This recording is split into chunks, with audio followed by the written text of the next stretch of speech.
baby. Gentlemen, start your engine. DJ Kennington in the Castrol Edge Dodge has set a new track record in the pole position for the longest race of the year, the NASCAR Canadian Tire Series. 300 laps of action. He's looking for his third win of the year because after our last race at Edmonton, he lost the points lead to the 84 of J.R. Fitzpatrick.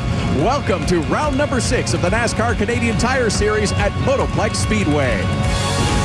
From high above the Okanagan Valley in beautiful British Columbia, we present the 6th race on the NASCAR Canadian Tire Series presented by Mobil 1. From Motoplex Speedway just outside of Vernon, BC, this is the A&W Crusin The Dub 300. Hi everyone and welcome to one distinct half-mile tri-oval. I'm Adam Ross alongside Billy Rouse Jr. and Todd Lewis's trackside. Billy, it's a packed house as usual here at Vernon. That's right, Adam. The fans come out in droves when the NASCAR Caravan comes to town in their one and only British Columbia stop. This is a great little facility. It's a tri-oval, turn two's kind of tricky, but we'll see some great racing here tonight in Vernon. Of course, last week in Edmonton, Billy, J.R. Fitzpatrick schooled the field and took the win, his second of the season. The kid from Cambridge stretched out his points lead over Kennington and Kerry Mix.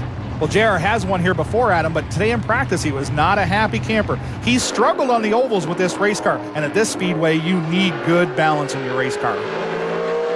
Earlier in time trials, Billy, it was the Castrol kid, DJ Kennington from St. Thomas, Ontario, who set quick time. The Castrol Edge Dodge circled the tricky tri-oval in a time of 18.168 seconds for an average speed of 99.075 miles an hour. The DJ was solid in practice. Dave White, the crew chief, made minimal changes. The car was good right off the truck, and you know what? It showed up. DJ put the car on the pole, and it's ready to go here tonight in Vernon. Now let's present tonight's starting grid. Starting on the pole will be DJ Kennington, the Castrol Edge Dodge, with Scott Steckley on the outside. Row number 2 has J.R. Fitzpatrick and Ron Beauchamp Jr. looking for a good run in the 60. Third row on the inside will be Kerry Mix in the 02 Ford with Don Thompson Jr. on the outside. Fourth row has Anthony Simone in that Chevrolet number 95. Outside of him, the Snap-on Dodge of Jason Hathaway. Fifth row sees Mark Dilley on the inside with Ream on the car this week, and Jim White on the outside in the A&W machine. John Gaunt in the high-tech drilling 11s on the inside of row 11 with Joey McCombs Watch It number 50 outside. Jason White in the A&W 21 and Derek White in the Gamebusters 99 make up the 7th row.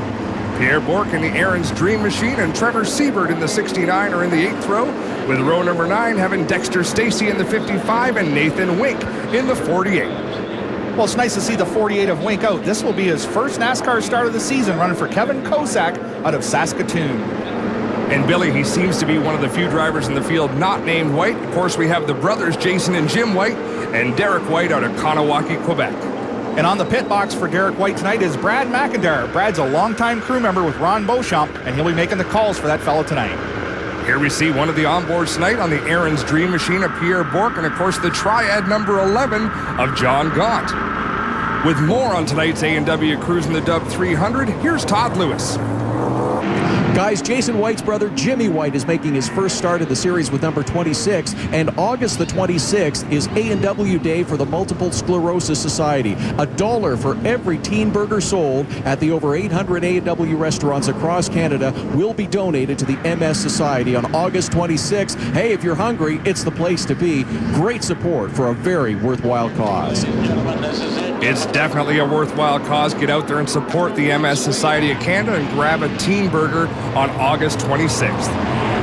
Side by side down into turn 3 for the last time. We're about to go green. They're going to come off the corner side by side and up through the gearbox. Who's going to get to turn 1 first? That's going to be the battle. Kennington on the inside, Steckley on the outside, getting ready for 300 laps. The green flag flies. Steckley with a good jump on the start, but it's DJ Kennington. Looks like he's going to get the way on the inside. Well, off of turn 2, the bottom is the fast way off the corner, and Steckley's going to get shuffled back. Scott Steckley having to hang in there on the outside with some aggressive drivers working their way up. J.R. Fitzpatrick makes the move on the inside, and his Schick Hydro machine, Ron Beauchamp Jr., looking to squeeze into the hole as well. Steckley not able to get the door fully closed, but he's got a good run off of 2 this time. He could get the job done. Not able to get it done this time. Ronnie Beauchamp Jr. going to be side by side with the 22 down through the trial.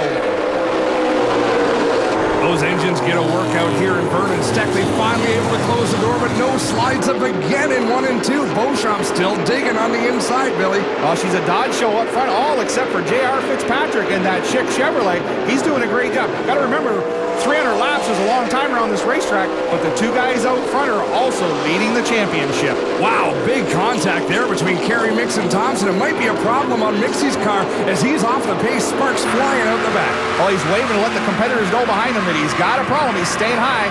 He's hoping to get a caution here for sure. He's bringing it, slowing it down. He's brought it to a stop. Let's see what NASCAR does. He's got to keep that race car moving. Well, it doesn't look like he's getting the yellow that he's after. He realized that back on the gas, he's lost a lot of time on the racetrack. Yeah, that was a ploy that did not work out for him this time. Too bad. He's going to lose at least 2, maybe 3 laps before he can get that car to pit road. Let's see what happened. Mixie on the inside, Don Thompson up high. That's the dog leg that we talked about. That's heavy contact when the cars are already starting to turn in, and you can see the right front folds under on the Mixie 02.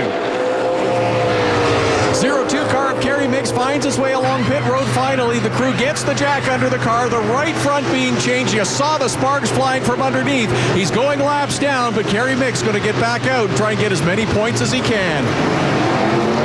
Well, you'll race off a pit road, rejoin the fray, and you know what? The Iron Man never gives up. Kerry Mix is one of them seasoned veterans that knows how to race these long races. And we know an angry Kerry Mix is a pretty fast Kerry Mix as well.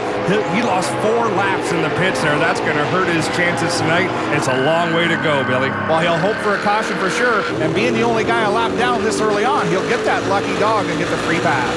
We're on board Ron Beauchamp Jr. as he's working the outside. That's not the place to be as Don Thompson Jr. on the inside. Thompson will make the pass in that home hardware machine. Some good racing throughout the whole field. Here comes Dilly up in the back bump of the 95 of Simone. That's a battle for 6th on the racetrack. Dilly getting a nice drive off the bottom of the corner. Simone, it looks like his car's washing up the racetrack coming off, and that keeps opening the door for Mark Dilly. And the action's picking up front. The 22 as Scott Steckley gets down the bottom of the 84 J.R. Fitzpatrick and takes over 2nd position. Scott Steckley getting great bite off the corner. That's trouble for the competition this early, but not DJ Kennington. He's got nearly a full straightaway on the field. Well, DJ Kennington, you know, those guys in practice were just tickled. Whitey just made minimal changes on that race car, and it was fast in practice. Kerry Mix on pit road again, so obviously more damage than just the flat tire that they replaced. All that contact with the right front could have done a lot of things, you know. And there's Dexter Stacy. He's on pit road as well. They're going underneath the hood on that vehicle. Never a good sign when the hood's coming up this early. DJ Kennington having his way with the field right now. We'll be right back with more of the A&W 300.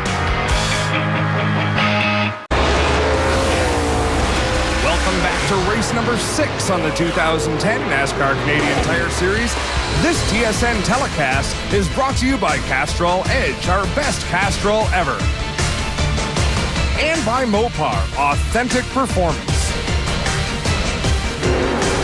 Here in Vernon, the heat is on as Anthony Simone and Mark Dilly, as well as John Gaunt, all racing for the 6th position.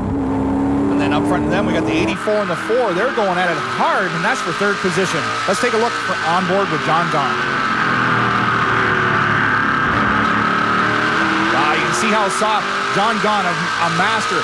He floats that car into the corner nice and soft, sets the car down, turns the corner, and picks the throttle up nice and gentle. John Gaunt's a veteran on these short tracks. And that team is really coming on in this part of the year. He's been looking pretty good. Couple of teammates doing battle. Fitzpatrick down on the inside of Don Thompson Jr. down the front stretch.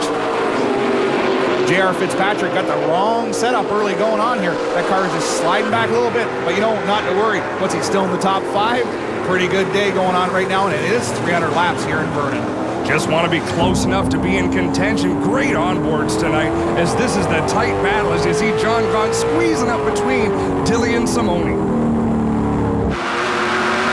I can hear the motors real well there, Adam. These things really sing the blues down that tri-oval on the front stretch. Turn about 500 or 600 less RPMs down the back stretch, but still working pretty hard out here in the heat. Yeah, one of the engines not working hard anymore. A tough break for Derek White from Kanawaki. He's out of the race with a blown engine. Well, short-lived his debut here in Vernon, but I'm sure he'll be back again. Look at the traffic